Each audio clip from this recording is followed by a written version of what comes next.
विभवमापी पढ़ेंगे और फर्स्ट में पढ़ेंगे विभवमापी का सिद्धांत और सेकेंड में पढ़ेंगे दो सेल के विद्युत वाहक बलों की तुलना करना और तीसरा में पढ़ेंगे किसी सेल का आंतरिक प्रतिरोध ज्ञात करना। तो फर्स्ट है विभवमापी पढ़ेंगे। तो विभवमापी एक ऐसा उपकरण है जिसका उपयोग सामान्यतः दो सेलों के विद्युत वाहक बलों की तुलना करने या प्रतिरोध के किन्हीं दो बिंदुओं के बीच विभवांतर मापने में किया जाता है। इसकी सहायता से किसी सेल का आंतरिक प्रतिरोध भी ज्ञात किया जा सकता है।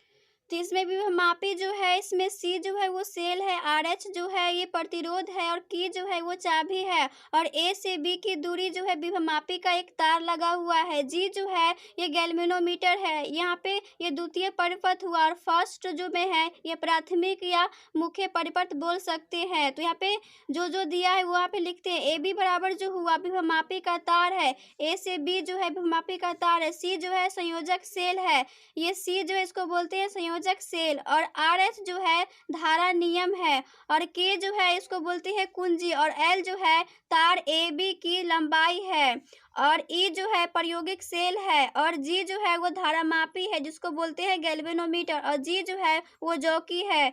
ये सारा यहाँ पे लिख दिए हैं जो दिया है। और विभवमापी यहाँ पे ज्ञात करना है आपको विभवमापी। तो यहाँ पे फार्मूला जो होता है विभव प्रवणता जिसको के से डिनोट करते हैं, जो फार्मूला जो होता है वो V/L होता है। तो V को बराबर करेंगे तो KL आएगा। इसको मानते हैं समीकरण। तो संतुलन की स्थिति से तो सेल का विद्युत वाहक बल ए और जे से संबंधित विभवांतर, यहाँ पे विद्युत वाहक बल को ई से डिनोट करते हैं। तो फार्मूला जो निकल के आया K/L आया।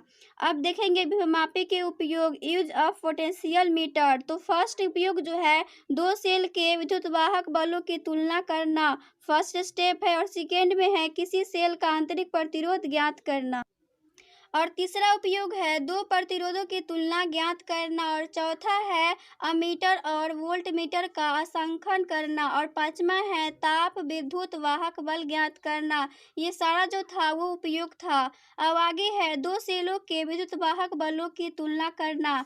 तो यहाँ पे सेल लिए हैं, सी जो है वो सेल ये जो है प्रतिरोध है और ए जो है ये इसको बोलते हैं कुंजी और आर एस जो है धारामापी है तो इसको बोलेंगे प्राथमिक या मुख्य परिपथ और इसमें जो लगा हुआ है इसको बोलते हैं द्वितीय परिपथ। तो इसमें E1 जो है वो सेल लगा हुआ है, E2 भी सेल है और K1 और K2 जो है कुंजी है और G जो है वो गैल्वेनोमीटर है और A से B की दूरी जो होता है वो L1 है, G जो है वो जिसको बोलते हैं जॉकी। तो यहाँ पे देखेंगे विद्युत वाहक बल जिसको बोलते हैं पहले सेल के संतुलन बिंदु जो होता है फॉर्मूला E बराबर जो होता है KL होता है। तो E1 का मान जो होगा KL1 इसको मानते हैं समीकरण और उसी प्रकार दूसरे सेल के लिए संतुलन बिंदु की L2 है। तो यहाँ पे E2 का जो मान निकल के आएगा K/L2 बराबर इसको मानेंगे समी2। तो समी1 भागा समी2 तो निकल के आएगा E1/E2 बराबर आया K1।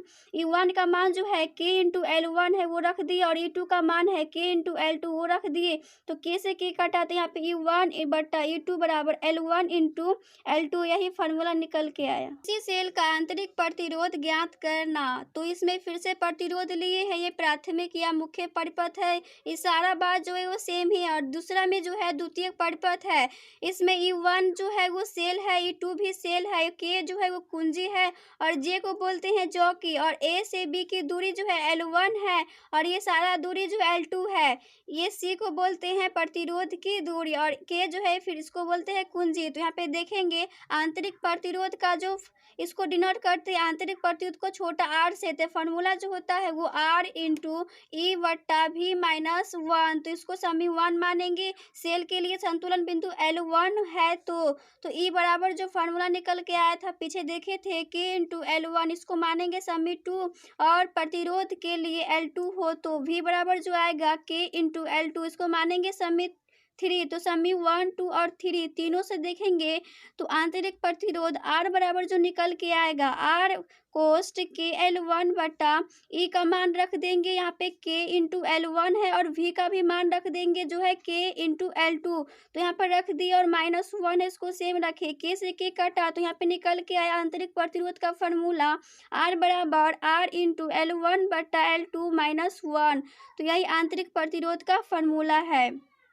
अगला है विभवमापी की वोल्टमीटर से श्रेष्ठता। तो फर्स्ट है वोल्टमीटर की सहायता से विद्युत परिपथ के किन्हीं दो बिंदुओं के बीच विभवांतर मापते समय कुछ विद्युत धारा वोल्टमीटर से होकर बहती है, अतः वोल्टमीटर से मापा गया विभवांतर